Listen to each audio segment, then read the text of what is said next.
Some people put their plans to move on hold because of where mortgage rates have been. But is that the best strategy for you? Here's what I'm going to tell you.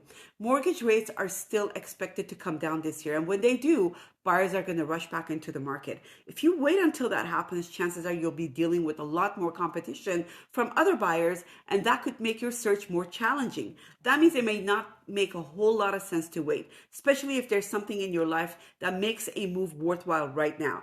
Here's a look at what recent survey shows are some of the top things that would make homeowners consider a move today. From new job opportunities to better amenities or more space or maybe even some rental home potential, the reasons are real. So here's my question for you. What's your motivation? Have your needs changed recently? Let's have a conversation and let's talk about what's happening in today's housing market so we can come up with a strategy together. Thanks for watching. Carolyn Alaverdium from Real Estate by Carolyn over at Balboa Real Estate, putting you first every step of the way.